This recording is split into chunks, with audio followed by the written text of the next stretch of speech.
can't do this, Sam. I know. It's all wrong. By rights, we shouldn't even be here.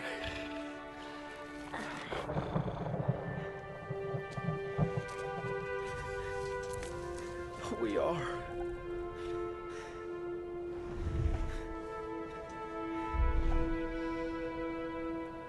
It's like in the great stories, Mr. Frodo. The ones that really mattered. Full of darkness and danger they were. And sometimes you didn't want to know the end. Because how could the end be happy?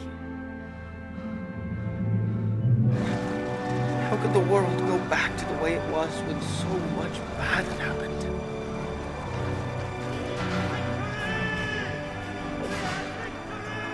But in the end, it's only a passing thing. This shadow. Even darkness must pass. A new day will come. And when the sun shines, it'll shine out the clearer. Those were the stories that stayed with you. That meant something. Even if you were too small to understand why. But I think, Mr. Frodo, I do understand. I know now. Folk in those stories had lots of chances of turning back, only they didn't. They kept going. Because they were holding on to something. What are we holding on to, Sam?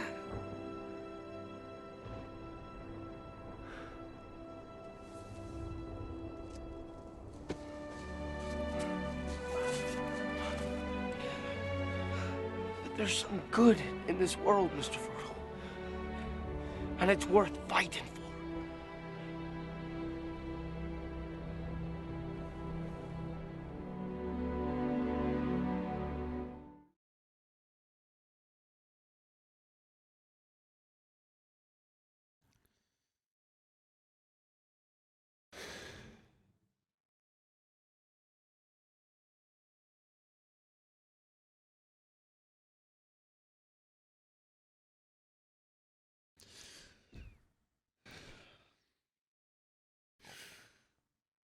Let's talk about war.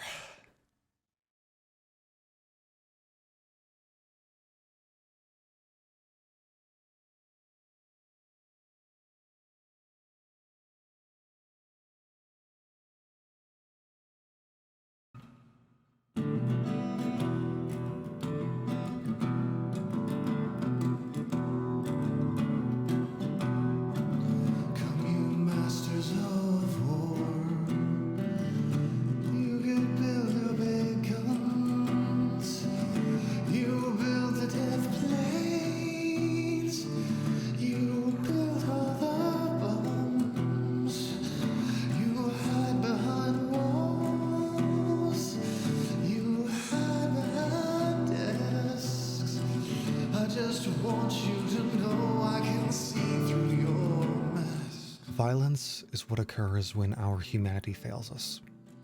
When the darkest parts of all of us come out to the surface and say, hello, here I am. And when we kill each other. When all communication has broken down and we have decided that the best course of action is war. That is when things are at their most despicable.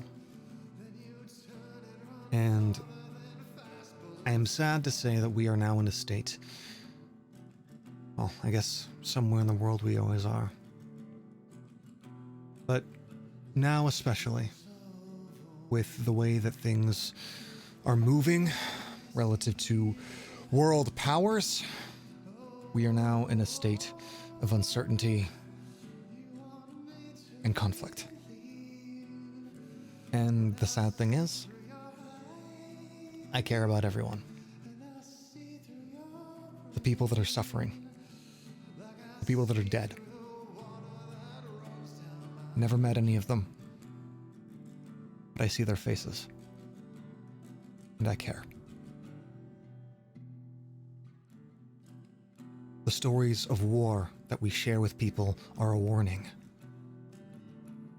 And when we tell those stories, we hold the power to make people remember. To make sure that those that have not experienced hell know what it looks like. And know there's nothing worse.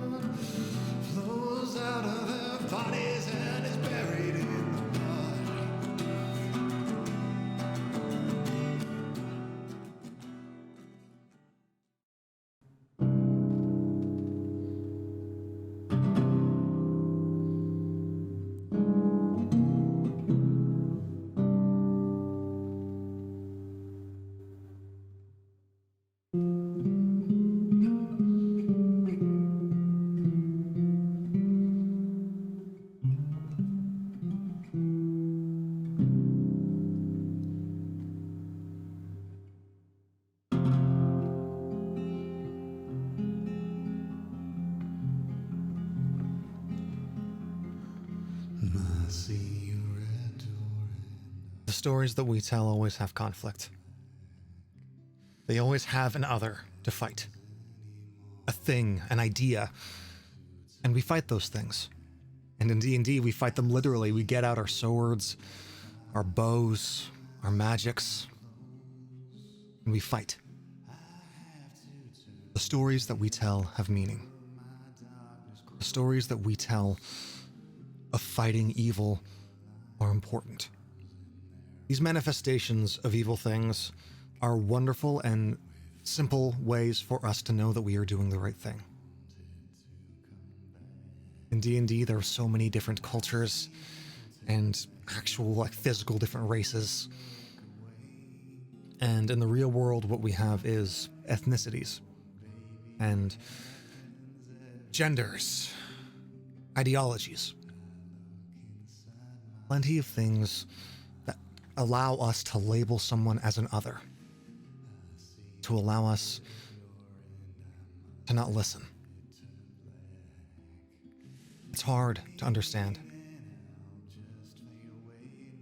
And when the time of conflict arises, when ideologies clash, when people have decided that you cannot live your life and that they are willing to fight to make sure what they want is brought into fruition, it's never a simple thing. If I look hard enough into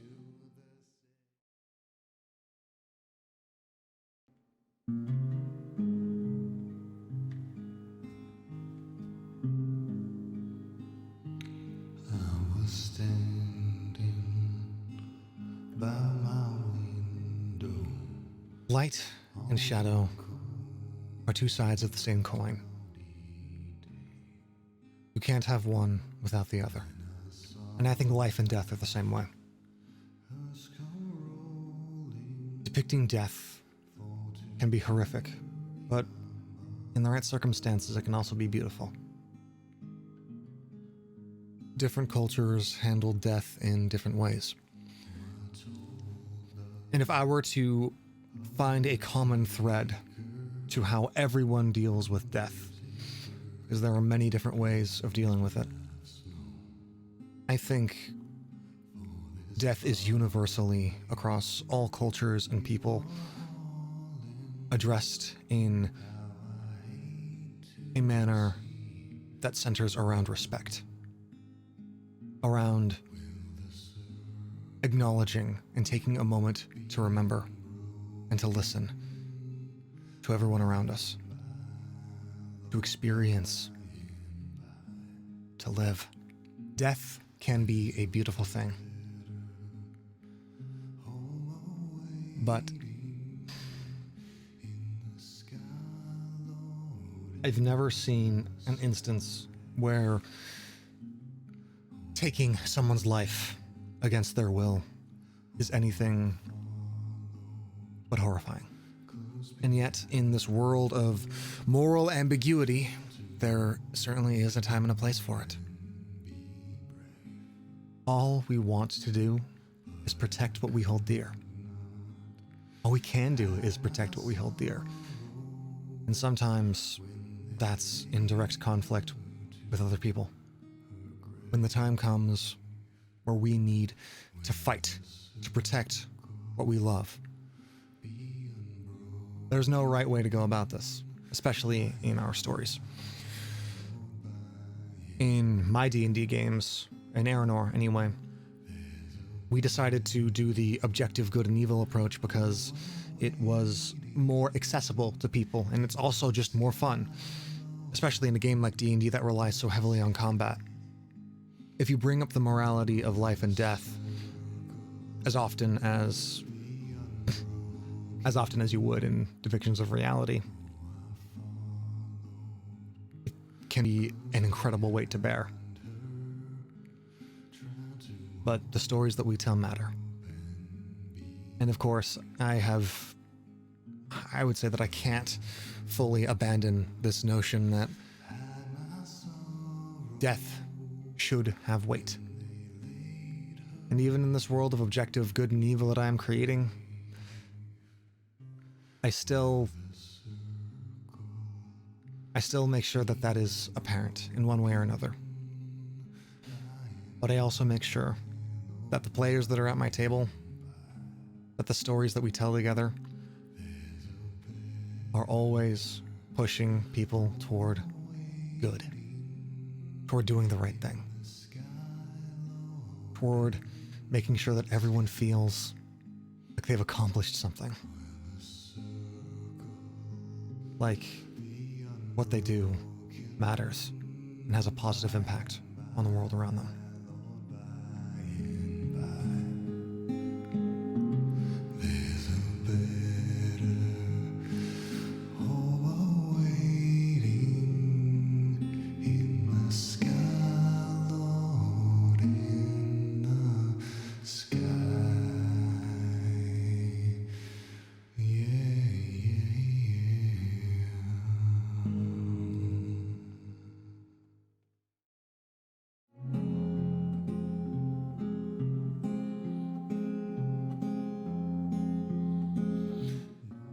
I'm a firm believer that everyone's voice should be heard.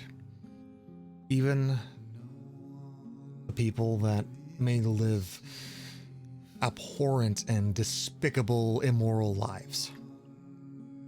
And there are plenty of people out there that are like that.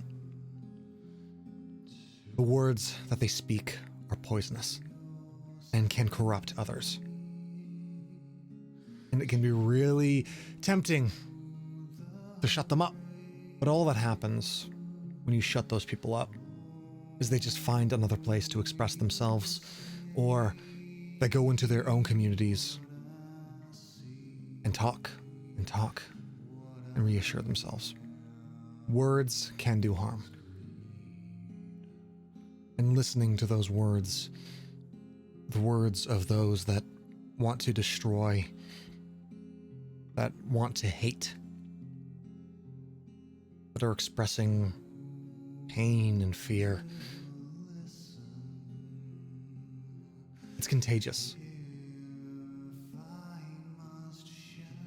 And that's scary. It's really, really scary.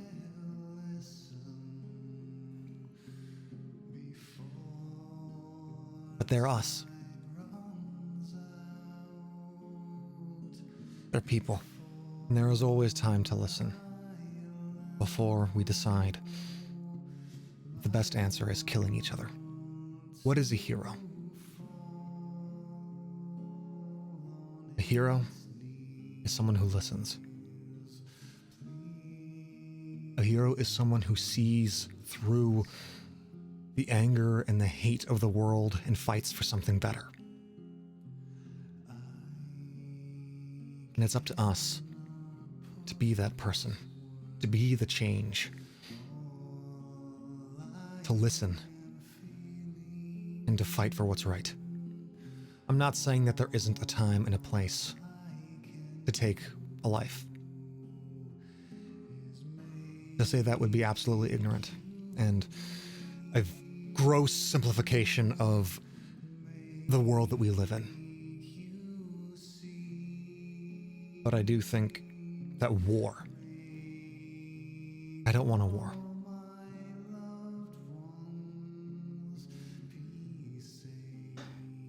I don't. Sometimes it's necessary, and sometimes someone needs to make a decision. Sometimes those people are heroes. But death, taking another life, and ordering it at such a mass scale, the person that can order that and remain a hero, there better be some good fucking reasons. Reasons that I don't think anyone or anything, except for the way that history remembers it, can accurately say. What you need when you feel satisfied, when you're blind, when the world around you has died. So what do we do with all this? And why did I make this video at all? I made it because I wanted to. Because I'm feeling something, because I felt like I needed to. The stories that we tell matter. The stories that I tell have impact. And I wanted this to be a call to remember. To remember to listen to each other. And no matter what happens, to not forget our humanity, both in life and in the stories that we tell.